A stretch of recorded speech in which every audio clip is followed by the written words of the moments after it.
La route vers le succès est souvent chaotique, mais chaque bosse, chaque détour est une préparation divine pour vous mener vers le meilleur qui vous attend.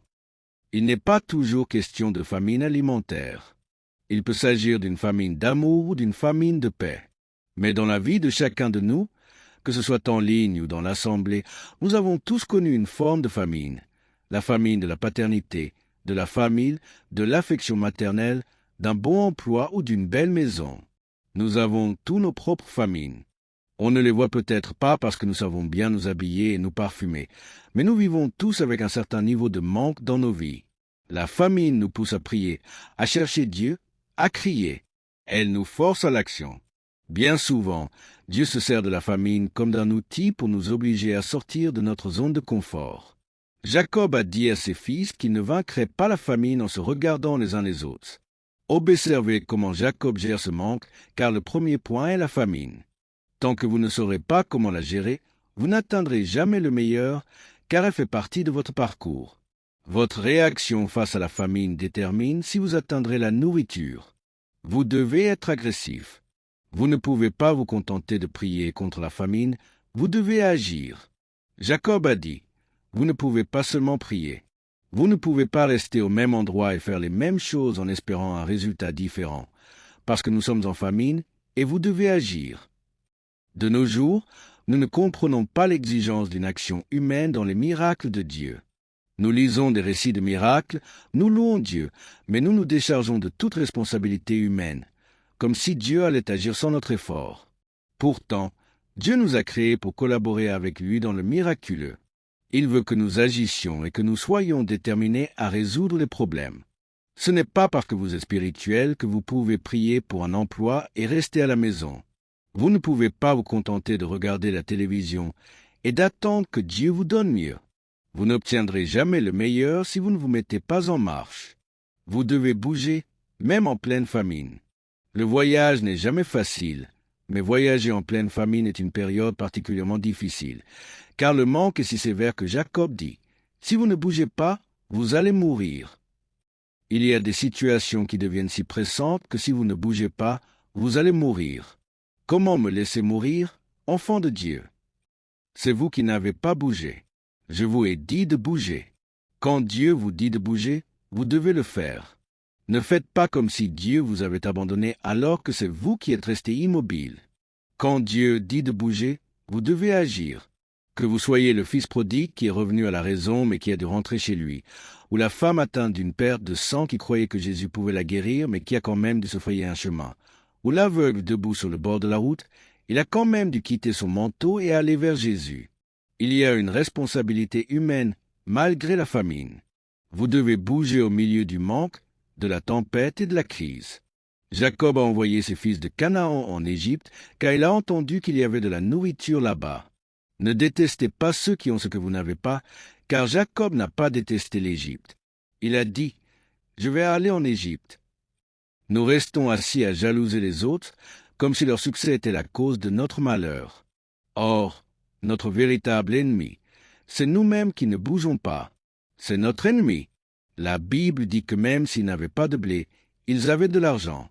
Ce passage n'est pas souvent cité, mais la Bible dit aussi que l'argent est la réponse à tout. Il est la réponse à tout. Si c'est une chose qui peut être achetée, l'argent le peut. Certains problèmes ne peuvent pas être résolus par des biens matériels, mais l'argent répond à tout.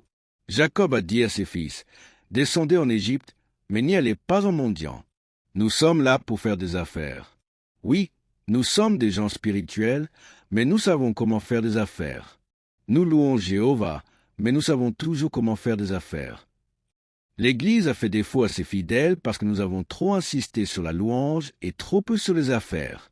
On leur dit de louer, de danser et de faire 3 tours sur eux-mêmes pour s'en sortir. On leur dit de semer une graine et que ça ira mieux. Mais on ne leur dit pas que les bénédictions sont transactionnelles, qu'il y a un aspect commercial requis. Nous devons revenir à ces bases pour comprendre que Jacob ne descend pas en Égypte pour mendier. Il y va pour faire des affaires et il y envoie ses fils pour faire des affaires. Il est important de réaliser, alors que nous commençons à parler de la famine, qu'elle est si grave qu'elle les pousse à aller en Égypte. La deuxième chose que je veux que vous compreniez à propos de la famine, c'est que Dieu s'en servira pour vous faire bouger. Il n'est pas nécessaire que ce soit une famine de nourriture. Cela peut être une famine d'amour, de paix, mais dans la vie de chacun de nous, nous avons connu une forme de famine, la famine de la paternité, de la famille, de l'affection maternelle, d'un bon emploi, d'une belle maison. Nous avons tous nos famines. Vous ne la voyez peut-être pas car nous savons nous habiller et nous parfumer, mais nous vivons tous avec un certain niveau de manque dans nos vies. La famine nous pousse à prier, à chercher Dieu. Elle nous fait crier et elle nous fera bouger. Bien souvent, Dieu se sert de la famine comme d'un instrument pour nous forcer à sortir de notre zone de confort. Il est plus confortable de rester à Canaan, mais la famine vous en chassera. Elle vous fera bouger, sortir de votre zone de confort, voyager et vous mettre en route. Vous n'êtes pas sur la route pour une excursion scolaire ou pour vous promener. Vous êtes en route vers quelque chose de mieux. Il y a quelque chose que vous poursuivez, quelque chose que vous voulez voir s'accomplir de votre vivant. Vous en avez assez de ressasser les mêmes problèmes, de pleurer sur les mêmes soucis et de traverser les mêmes épreuves. Vous en avez assez de vous plaindre les uns aux autres. « Oh, c'est horrible !» Oui, ma chère, c'est vraiment terrible. C'est tellement grave que vous devez partir d'ici. Délivrez-moi des gens qui ne prennent aucune initiative pendant les famines. Dieu dit, c'est à vous d'agir. Vous devez vous mettre en route. Chaque fois que vous ne pouvez pas la réprimander par la prière, que vous invoquez le sang et que le problème ne disparaît pas, que vous appelez Dieu et que la situation est toujours là, c'est que Dieu utilise la famine comme un instrument pour vous faire passer d'un endroit à un autre. Si c'était le diable, vous pourriez le réprimander. Si c'était un combat démoniaque, vous pourriez le surmonter. Il y a quelque chose dans sa providence qui ne peut pas s'accomplir là où vous êtes, et vous devez bouger pour l'obtenir. Dieu sait que certains d'entre nous ne bougeront pas s'ils sont trop à l'aise. Alors, il utilise la famine pour les forcer à bouger, et il descend en Égypte pour faire des affaires. Il est intéressant de noter que s'il y a une famine en Canaan, il y a aussi une famine dans cette famille. Mon deuxième point concerne la famille. Vous devez comprendre que ce texte met subtilement en évidence un aspect que je veux vous signaler. La première chose que l'on apprend sur Jacob, c'est qu'il a envoyé ses fils en Égypte pour acheter. Mais ensuite, il est mentionné qu'il n'a pas envoyé Benjamin, de peur qu'il ne lui arrive malheur. C'est un rappel caché, subtil, que Jacob ne fait pas totalement confiance à ses propres fils. D'où vient ce manque de confiance? C'est enraciné dans la culture familiale. Vous pouvez faire semblant de ne pas savoir de quoi je parle, mais nous avons tous ces petites choses que nous connaissons sur notre famille. Quand un certain cousin vient à la maison, vous le regardez un peu du coin de l'œil parce que vous avez traversé et appris certaines choses. Cette culture s'est installée dans la famille. La famille n'est pas féconde, Canaan n'est pas fécond, et il n'y a pas cet environnement confortable et aimant de confiance qui permettrait à la famille de s'épanouir. Jacob se souvient de ce qui est arrivé à Joseph. La dernière fois qu'il a envoyé un de ses fils avec les autres, il a disparu. Il reste un résidu de méfiance chez le vieil homme envers ses fils, au point qu'il dit « Je vais garder Benjamin maintenant ». La raison pour laquelle il s'accroche à Benjamin et qu'il laisse partir les autres, c'est que Joseph et Benjamin sont nés de Rachel, l'amour de sa vie. La raison pour laquelle il s'accroche à Benjamin, c'est parce que c'est tout ce qui lui reste de Rachel. Il dit « Si je perds Benjamin, je perds tout ce qui me reste des plus beaux jours de ma vie. » Parfois, nous nous accrochons à certaines choses parce que nous avons traversé tant de souffrances que nous devenons possessifs. Il y a une raison pour laquelle vous vous accrochez à ce à quoi vous vous accrochez, que ce soit de l'argent, des gens ou des choses. Il y a une raison pour laquelle certaines choses vous mettent en colère. Vous réagissez de manière excessive dans certaines situations. Il y a une raison. Si on touche à certains points sensibles, vous réagissez différemment des autres.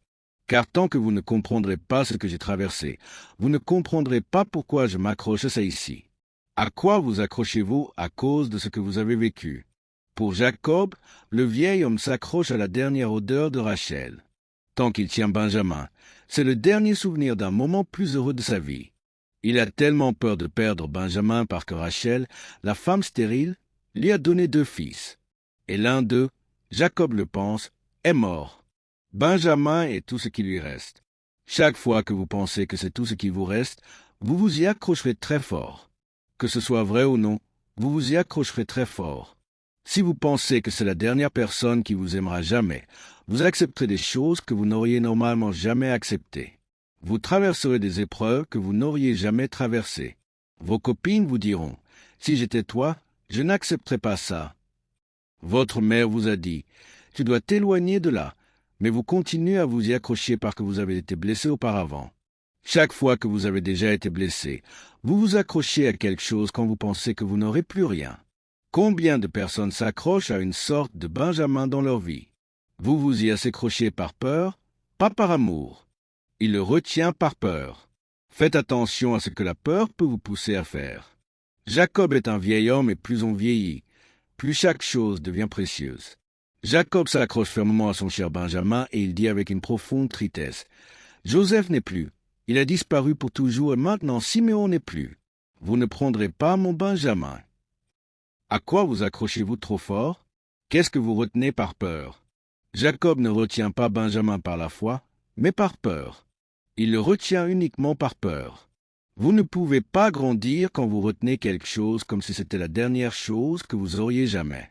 Même si vous retenez de l'argent comme si c'était le dernier que vous auriez jamais, alors vous avez prophétisé contre vous-même.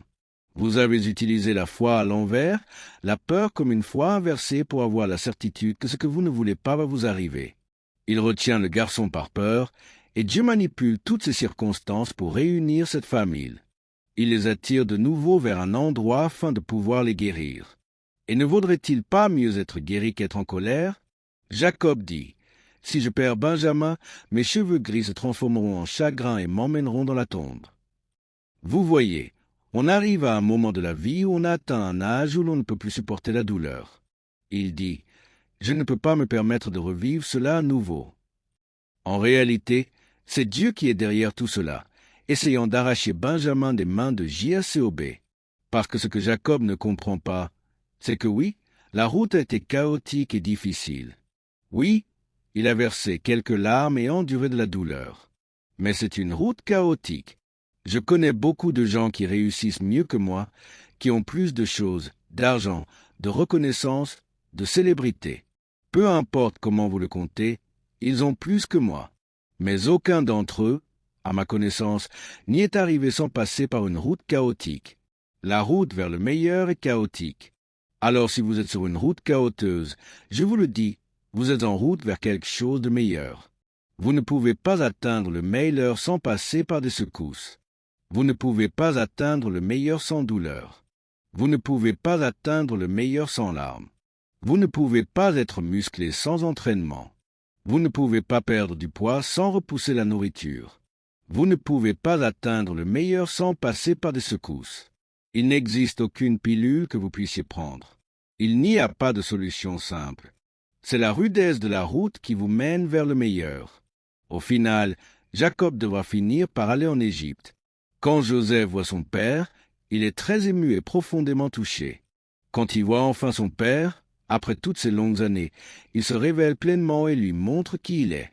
La Bible dit qu'un jour, ceux qui ont rejeté Jésus le regarderont, lui qu'ils ont percé, et une nation sera sauvée en un jour. Ce jour dans la vie de Joseph est une prédiction prophétique de ce qui se passera entre Jésus et Israël. Quand, tout à coup, ils le regarderont attentivement, lui qu'ils ont cruellement percé, et reconnaîtront enfin pleinement qu'il était véritablement le Messie attendu. Il est l'agneau de Dieu, le véritable agneau. Il est le « Je suis », le grand « Je suis ». Il est la vraie vigne. En effet, il est le pain vivant. Il est la manne qui est descendue du ciel. Ce n'était pas un mensonge, ni une plaisanterie, ni une illusion. Et la famille sera à nouveau réunie. Et tout à coup, ils virent celui qu'ils avaient rejeté. Ils tombèrent et dirent « Oh, Joseph !» Et maintenant, ils s'en rendent compte. Joseph, tout ce qu'il a traversé, toutes ces épreuves, avaient pour but de le positionner afin de pouvoir les bénir. Est-ce que vous entendez ce que je dis? La raison pour laquelle Dieu ne bénit pas certaines personnes, c'est qu'elles sont égoïstes.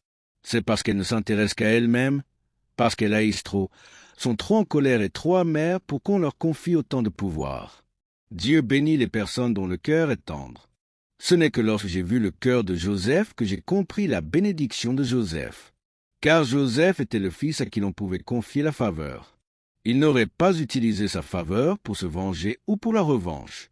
Il aurait utilisé sa faveur pour les amener vers quelque chose de meilleur. C'est ainsi que Joseph amène la famille vers le meilleur. Toute la famille vit ensemble dans le meilleur. Et non seulement il les amène vers le meilleur, mais il libère aussi la culpabilité des coupables. C'est une chose d'absoudre l'innocent, mais c'en est une autre d'acquitter le coupable. Il a abaissé les coupables parce qu'il était assez grand pour être béni de cette manière. Il était assez fort pour être béni de cette manière. C'est pour cela qu'il a été choisi dès le début, parce que Dieu lui a fait confiance dans l'épreuve, face au rejet et avec la douleur. Dieu lui a fait confiance. L'agonie, car il connaissait son cœur et savait qu'au moment décisif, l'amour l'emporterait toujours sur la vengeance. Il savait qu'il y avait en lui quelque chose de meilleur. Si tu veux la faveur de Dieu, tu dois être prêt à te demander, Dieu peut-il me faire confiance avec la faveur? Dieu peut-il me faire confiance avec le pouvoir? Dieu peut-il me faire confiance avec l'honneur? Tant que la réponse n'est pas un « oui » retentissant, les portes de ta bénédiction resteront fermées. Elles sont fermées parce que tu es trop en colère, trop amer et trop vindicatif. Dieu ne peut pas te donner la faveur, car tu t'en servirais comme de la sorcellerie pour maudire ceux qui t'ont fait du mal. Tu grandis quand tu commences à t'améliorer. Tu as prié pour devenir plus grand. Tu aurais dû prier pour devenir meilleur. Il n'y a aucune raison au monde pour qu'une personne aussi talentueuse que toi ne soit pas plus avancée. Tu as du talent, mais à chaque fois que tu essaies de progresser, quelque chose te bloque. Dieu m'a envoyé pour te dire que ce n'est pas ce qui est à l'extérieur qui te bloque, c'est ce que tu portes à l'intérieur. Parce que tu es tellement malin, Dieu doit sans cesse te montrer que tu n'es pas aussi malin que tu le crois. Ta bénédiction a été retardée et tu as erré dans le désert, t'approchant du but sans jamais l'atteindre, car tu n'as jamais réussi à amener ton cœur à un endroit où l'on pourrait te faire confiance. Dieu accorde sa faveur aux personnes en qui il peut avoir confiance, mais tu es tellement transactionnel que tout est un simple moyen de manipuler les choses, et c'est pourquoi tu ne t'améliores jamais. La Bible dit que seuls les cœurs purs verront Dieu. Le mot « pur » en grec est à l'origine du mot « cathéter ». Tu ne peux pas voir Dieu tant que tu ne mets pas un cathéter dans ton cœur pour te débarrasser de l'amertume qui t'empêche de recevoir ta bénédiction. Je parle toujours de la route chaoteuse vers le meilleur. Je te mets au défi de regarder la Genèse 42 et 43. Regarde, Dieu a mené Jacob et ses fils dans un état de bénédiction qui ne s'efface pas. Très souvent, tu demandes à Dieu de te sauver de quelque chose dont il se sert pour t'entraîner. Je parle de préparation. Ne pense pas que parce que tu arrives à un point de bascule, tu en as fini avec les épreuves. Les épreuves qui t'y poussant ne font que t'y amener pour que tu passes à un autre niveau d'épreuve. La récompense pour avoir surmonté cette épreuve est le droit de combattre au niveau suivant. Regarde toute la préparation qui a été nécessaire pour faire de David ce qu'il était. S'il avait été accepté par ses frères et son père, il serait resté à la maison. L'invitation de Saül était peut-être séduisante pour David, car il aspirait à la voix d'un père. David ne serait pas allé au palais juste pour les rideaux et les colonnes, mais à la voix d'un homme d'état chevronné. Il est entré dans la maison et à partir de ce jour-là, il n'est plus jamais retourné chez lui. C'est un moment charnière. David a appelé chez lui et a dit « Je ne reviendrai pas. » Regarde à quel point le cœur de David est ouvert à l'amour d'un père. Dieu sait exactement quoi faire pour te faire changer de direction. David a donc changé de cap et est entré dans la maison. Saül n'était pas à l'hameçon, mais Jonathan l'était. Quand il a tendu la main vers Saül, il a rencontré Jonathan. Et quand il a rencontré Jonathan, c'était le moment où parfois tu fais une chose, et cette chose n'est pas ce que tu pensais qu'elle serait, mais c'est la chose qui mène à la chose. Alors ne sois pas trop occupé à être déprimé à cause de la chose qui n'a pas marché, car la chose qui n'a pas marché t'a conduit à celle qui a marché pour que tu puisses avoir une rencontre avec Dieu. Tout ce que tu as traversé t'a préparé pour ce moment. C'est pour ça qu'il ne faut rien mépriser de ce qui t'est arrivé. Tout ce que tu as traversé, peu importe à quel point c'était dur, t'emmène quelque part. Si tu as compris que la chose même pour laquelle tu as pleuré, t'es inquiété et t'es apitoyé sur toi-même en disant « Pourquoi moi ?» Seigneur, si tu as compris que c'est un tapis roulant qui t'amène vers ta destinée, que ces légères afflictions qui ne durent qu'un instant produisent pour nous un poids de gloire bien plus excellent. Les choses que l'on voit sont temporaires, mais celles que l'on ne voit pas sont éternelles. Je peux me souvenir de ce dont je me souviens, mais je ne peux pas voir ce que je ne peux pas voir, car cela va arriver. Tout ce que j'ai traversé m'a conduit vers tout ce que je m'apprête à accomplir maintenant, et cela m'a donné la grâce de changer de direction.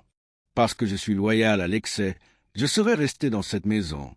J'aurais continué à essayer de les convaincre que j'étais une bonne personne. J'aurais continué à courir de haut en bas des collines pour leur apporter le déjeuner. Je serais resté dans le désert à écrire de la poésie, à chanter des chansons, à m'occuper des moutons et à pelleter leur fumier parce que je suis loyal. Alors Dieu a dû envoyer quelque chose de fort pour me rendre certain.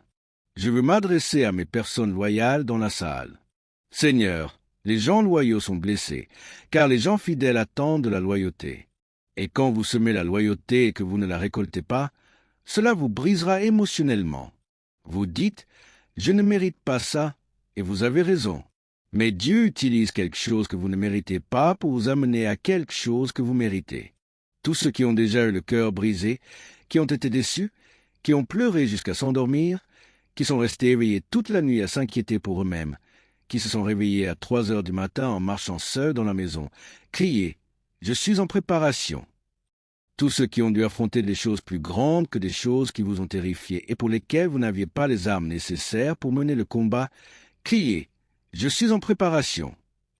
Tous ceux qui ont déjà été détestés, que des gens ont envié alors que vous luttiez simplement pour vous en sortir du mieux que vous pouviez, criez, « Je suis en préparation ».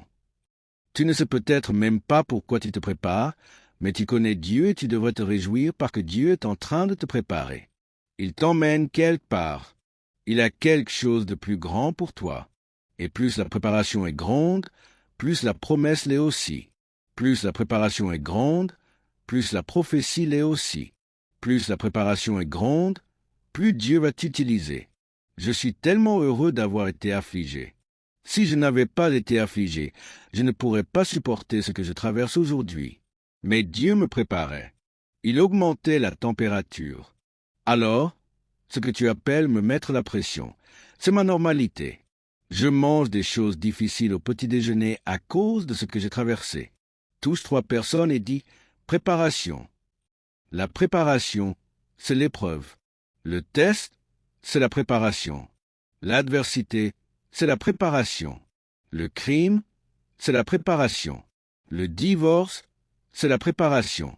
La solitude, c'est la préparation. Tu n'aurais jamais découvert que tu étais aussi fort si tu n'étais pas passé par la préparation. Tu ne savais même pas que tu avais ce talent. Tu ne savais même pas comment gérer les choses tout seul. Tu as appris parce que Dieu t'a mis dans un état de préparation. La perspective. Le numéro 2 est la perspective. Il arrive dans ce nouvel environnement. Maintenant, cela va toucher un autre groupe de personnes. Vous entrez dans ce nouvel environnement où votre don vous a amené dans une pièce où vous n'avez pas réellement ce dont vous avez absolument besoin pour être pleinement là où vous êtes actuellement. Imaginez, il est en sueur. Il sent. Il a des poils de mouton doux et épais sur lui et de la crotte séchée et collante sur ses chaussures. Il vient de combattre un géant et n'est pas rentré chez lui pour prendre un bain. Et maintenant, on l'a amené dans un palais. Il marche sur des sols en granit entre des colonnes de marbre et des rideaux en cascade qui s'étalent sur le sol. Il se trouve dans une situation où des femmes portent de l'eau sur leurs épaules pour verser l'eau du bain du roi. Il est assis dans un environnement de palais où des artistes séulinaires préparent une cuisine exquise pour la famille royale. Et hier encore, il n'y avait personne autour de lui à part des mouchons. Je vous le dis, Dieu peut vous placer dans une pièce si rapidement que vous n'avez même pas le temps de vous faire coiffer. Vous n'avez pas le temps de vous faire les ongles. Vous n'avez pas le temps de lire un livre sur le protocole. Vous vous retrouvez simplement debout dans le palais à saluer pendant la cérémonie. Vous ne savez même pas à qui vous devez faire une révérence. Vous ne savez pas comment les appeler. Dieu s'apprête à faire basculer quelqu'un si rapidement. Et si quelqu'un entrait dans le palais et voyait David là, il aurait l'air de ne pas être à sa place. Regardez bien, il faut être prêt à paraître ainsi. Vous voyez, beaucoup d'entre vous n'y arrivent pas parce que si vous n'êtes pas accepté, vous dites, « Ils étaient bizarres quand je suis arrivé. Ils me regardaient de haut. Alors, je suis parti. J'ai abandonné. J'ai démissionné. » Vous démissionnez de votre propre destinée. Vous démissionnez de votre propre but. Vous démissionnez de ce que Dieu vous a appelé à faire et vous allez être à côté de la plaque pendant un moment. Ce n'est pas grave. Je sais que tu sens mauvais en ce moment. Je sais que tu n'as pas les bons vêtements pour l'INStant. Je sais que tu n'as pas les diplômes qu'ils ont. Mais si Dieu t'a invité dans la pièce, avance. Entre dans cette pièce. Entre directement dans cette pièce. Dis bonjour. Maintenant, le roi l'a invité dans la pièce. Et le fils du roi l'a aimé comme il s'aime lui-même, profondément et sincèrement. Une seule et unique personne dans tout le vaste palais. Il ne t'en faut qu'un seul et c'est suffisant. L'amour véritable et profond d'une seule personne t'ouvrira tout le système, te donnant accès à toutes les possibilités. Il l'a aimé comme lui-même. Quel genre d'amour? Cette affection démesurée, les gens ont eu du mal à la comprendre. La raison pour laquelle ils ont du mal à le comprendre, c'est parce que c'est l'ombre de l'amour du Christ. Ce sont les richesses insondables de l'amour du Christ. C'est l'amour immérité de Jésus-Christ que David n'a rien fait pour mériter. Il n'a rien fait pour le justifier. Il est juste entré. C'est comme ça que j'ai été sauvé. Je suis juste entré. Je suis juste entré dans un amour éternel. Je suis juste entré dans un environnement avec ma propre puanteur. Et je suis entré et il m'a aimé d'un amour éternel. Viens ici une minute. On va faire quelque chose. Enlève ta veste. Je veux que tu mettes ma veste maintenant. C'est une belle veste sur mesure que tu portes. Mais regarde ça. J'aime vraiment beaucoup Joseph. Je sais qu'il m'aime aussi profondément. On a l'amour, mais malheureusement, on n'a pas du tout l'ajustement nécessaire. Combien de fois aimons-nous vraiment des gens avec qui nous ne sommes pas compatibles? Le miracle invisible dans ce texte, ce n'est pas seulement qu'ils s'aimaient, mais que Dieu avait tellement prédestiné cette connexion que sans aucune retouche, ajustement, machine à coudre ou correction, tout ce qui appartenait à Jonathan allait parfaitement à David. Donne-moi mon manteau. Crois-moi, les gens disent « ça va, ça va, ça va, ça va, ça va ». Ça correspond à mon passé. Ça correspond à l'endroit d'où je viens. Ça épouse mes formes. Ça correspond à ma singularité, à qui je suis, à l'endroit d'où je viens. Dieu te placera dans une situation où ça colle. C'est le miracle que les gens ne voient pas. La probabilité que deux inconnus se rencontrent et s'accordent parfaitement est très improbable. L'un serait grand, l'autre petit. L'un aurait du ventre comme moi, l'autre n'en aurait pas. Mais le fait que ces deux personnes se soient rencontrées, qu'elles se soient aimées et que leurs vêtements leur aillent, cela signifie que Dieu est en train de faire quelque chose. Chaque fois que tu entres dans quelque chose et que ça colle, c'est que Dieu prépare quelque chose. Reviens, Joseph, juste un instant. On va faire comme si ça allait, même si ce n'est pas le cas, mais on va faire comme si ça allait. Je t'ai choisi car je veux montrer aux gens combien de fois nous nous lions à des personnes qui ne nous correspondent pas. Et là, nous essayons de forcer les choses. Si j'avais continué à essayer d'enfiler ta veste, je l'aurais déchirée. J'ai dû avoir assez de discernement pour comprendre que ce qui te va bien ne me convient pas et je dois reconnaître que ça ne me va pas. Alors, je ne serai pas assez insensé pour passer le reste de mon message à me promener dans une veste qui ne me va pas. Mais faisons comme si elle m'allait et que je porte ta veste et que tu portes la mienne. Faisons juste semblant que ça nous va. Dans l'échange, il lui donne sa tunique, il lui donne sa robe, il lui donne son épée. Oh mon Dieu! Et tout allait parfaitement. Et tout à coup, cela signifie énormément. Je ne vais pas tout énumérer, mais cela veut dire ceci. Si je te donne mon épée, je suis sans défense face à toi. Si je te donne l'épée, cela veut dire que je te donne le pouvoir de me blesser. Si je te donne mon bouclier, cela signifie que quoi que tu m'envoies, je vais en souffrir. Si je te donne ma tunique, je me mets à nu devant toi. Je me suis exposé à toi. Cela signifie que je te fais confiance. Si je te donne ma robe, tu n'as pas besoin de l'ourler. Tu n'as pas eu besoin de personnaliser les manches. Tout te va. Cela signifie que vous vous promenez. Promenez-vous comme vous.